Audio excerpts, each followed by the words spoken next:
All right, here we are. We're ready to start making the sunflower topiary. You're going to have one of several different kinds of containers. It's kind of a choice. I'm going to show you how to prepare two different containers.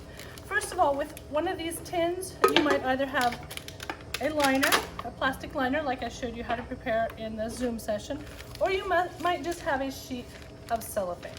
So let's do the cellophane first. The very first thing to prepare your container is that you need to put your foam in a bucket of water, deep water, just let it soak. Room temperature water, please. It does not need to be hot nor cold. Either one is not necessary, just room temperature water. That foam has been soaking in there for a while. I put it in earlier, so I don't have to worry about letting it go anymore. You should let it soak like 10 or 15 minutes. You can do that while you're getting yourself organized to do other things. Mine has soaked, so I'm gonna pull it out. I'm gonna set it in the center of my cellophane sheet. And I'm going to gently, without tearing the cellophane, because the whole point is that it holds water, I'm gonna ease it in there and pull the cellophane up to the edges. It's okay in this case. Remember we said we normally want 1 inch of foam above the rim. In this case for the topiary, this is perfect. It can be lower. I'm going to add water till I can see that it's about half full of standing water. You don't fill it too full because it might overflow. You can always add more later, but about half full is good. Then I'm gonna come in with my scissor and cut this. Make sure the plastic is pulled up properly. You don't have folds so that it's gonna let some of the water out. It needs to be all the way up to the top. I'm gonna cut it even with the rim of my container. Okay, turn it around. Get rid of all this plastic. We don't need it. Don't leave it sticking up. It will be very hard to camouflage later if you do. So go ahead, cut right even with the rim of the container. All right, get rid of that extra cellophane. Make sure it hasn't drank a lot more. Still about half full, we're good. And then you're going to choose your sunflowers, okay? I took the rubber bands off these. It's gonna be the easiest way to kind of get the shape you want.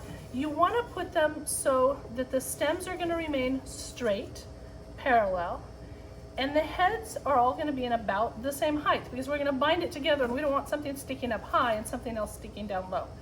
So you're gonna bind them. Some of them are very closed, that's fine. They'll last longer if you keep them nice and moist. You wanna keep your stems nice and straight next to each other.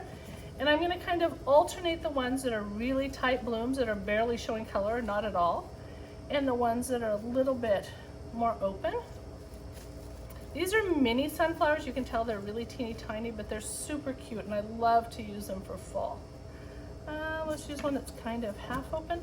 See, I'm getting them really tight up there and I don't want any of the leaves below where my hand is holding it together. I can keep looking at it, pull someone up, but it needs to be nice and smooth essentially. I don't want any of them sticking way up here. All right, then you're going to keep tucking until you've used all of your 10 mini sunflowers, trying to mix up the ones that are more open and the ones that are still pretty tight and very green. I think even the green ones are interesting because they have all these sepals along the edges that are very cute. But we want to get them nice and tight up here. If you have foliage that's damaged, go ahead and just take it off. Get rid of it, doesn't matter. All right, so I have kind of my little mound of sunflower blooms here. Nice and even, looks pretty good. With the waterproof tape, I'm going to bind all these stems together as close as I possibly can get to the top underneath the bloom heads. I want to get it tight because I don't want them to start drooping, okay, because they're going to tend to bend down. So I'm going to put the tape really close and I'm going to go around in the same place 3 or 4 times to get it nice and bound together. If you have foliage in it, it's okay, don't worry, you can pick it out, but you don't want it to get left in there at the end. Oop, I'm gonna cut this because my fingers aren't very strong today. All right, so I have this bound together. So I went around 3 or 4 times, but I went around in the same place. I didn't go down or up the stem. It looks like just a single binding because we have to be able to cover this with our ribbon. Okay, now I'm gonna make sure that all of my stems are straight and parallel one to the other, okay? So I don't want them crossing in here. I want them to be all nice and straight. And I'm gonna go down about 3 hands. It'll be about 10 inches, something like that, between where I taped this together and where I'm gonna use a waterproof tape to bind them together again. Nice and tight. Again, not going up and down, going around in the same place. Make sure they're all straight. Looks good. Go around. All right. Perfect.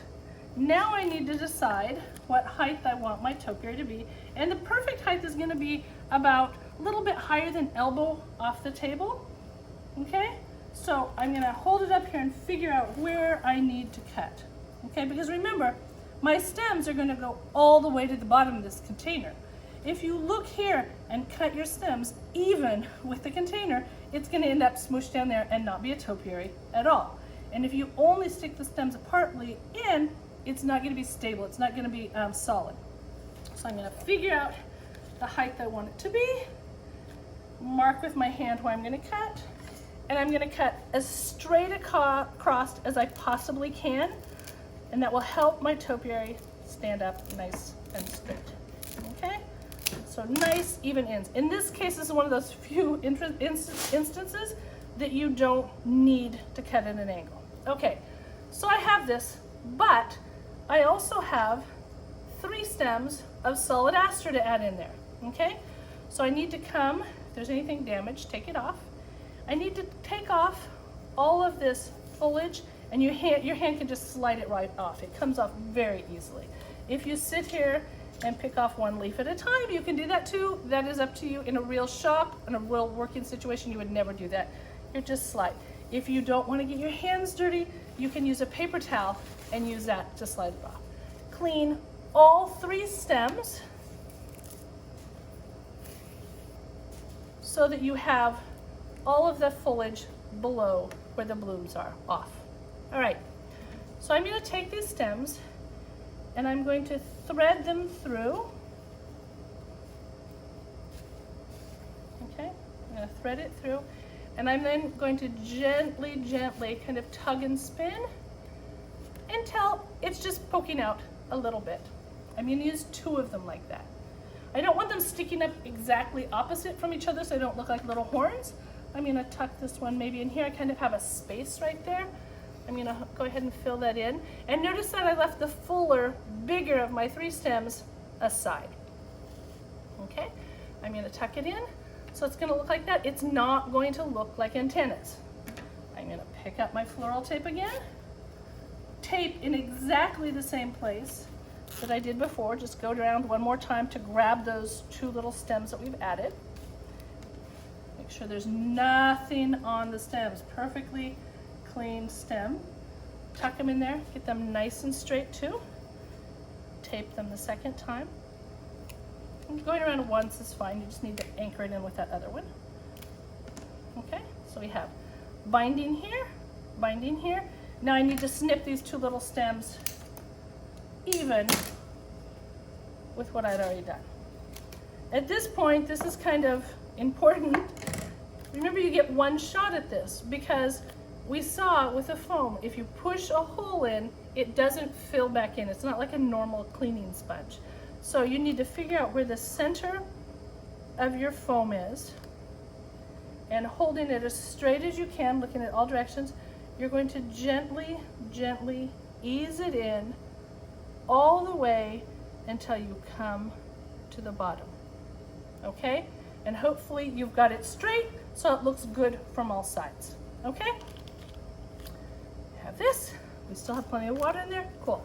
All right, next you're going to use this gingham, green gingham ribbon that you have, and you're going to wrap it around where the tape is.